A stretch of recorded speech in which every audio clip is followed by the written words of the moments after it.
عورت پوشیدہ رکھی جانے والی چیز ہے۔ جب وہ باہر نکلتی ہے تو شیطان اس پر حاوی ہونے کی کوشش کرتا ہے۔ اگر مرد کے منہ میں زبان ہے اور وہ اس سے عورت کو جیت نہیں پاتا تو وہ مرد ہی نہیں۔ 5 گناہ پر اللہ دنیا میں سزا دیتا ہے۔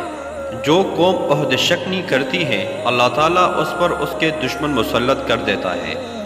جو قوم اللہ تعالیٰ کے احکام کے خلاف فیصلہ کرتی ہے اللہ اس کو تکدست کر دیتا ہے۔ جس قوم میں بدکاری عام ہو اس میں طاعون پھیل جاتی ہے۔ جو قوم ناپ تول میں کمی کرتا ہو وہاں ذری پیداوار میں برکت نہیں رہتا، وہاں کھٹسالی پھیل جاتی ہے۔ جو قوم زکوٰۃ نہیں دیتا اللہ تعالیٰ ان پر بارش نازل نہیں فرماتا۔ عورت کی عزت تو صرف شریف لوگ ہی کرتے ہیں، کمینے لوگ تو صرف اس میں برائیاں تلاش کرتے ہیں۔ صرف بیوی ہی یقین سے بتا سکتی ہے کہ اس وقت اس کا شوہر کہاں ہے۔ عورت وقت ہوا کے اعتبار کا نہیں پتہ کب بدل جائے۔ زندگی کا نچوڑ تجربے میں ہے اور تجربے کی روح عقل میں ہے۔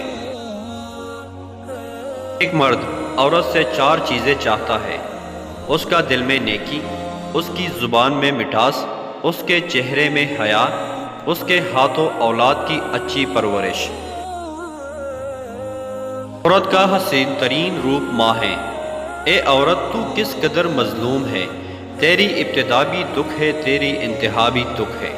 تو نے بیٹی بن کر باپ کا دکھ بانٹا، بہن بن کر بھائیوں کا غم بانٹا، بیوی بن کر خاوند کا بوجھ اٹھایا۔ اے میری ماں تیری مقدس ہستی پر ہزاروں سلام۔ عورت کا دل جتنی نرمی سے پیار کرتا ہے اتنا ہی نرمی سے انتقام لینا بھی جانتی ہے۔ جس گھر میں عورت کی عزت نہیں وہ آج نہیں تو کل برباد ہو جائے گا۔ 2 چیزیں عورت کی جوانی کو برباد کر دیتی ہے: شوہر کا غصہ، شوہر کی تلخ باتیں۔ 2 چیزیں بوڑھی عورت کو بھی جوان کر دیتی ہے: خوشی اور نیک اولاد۔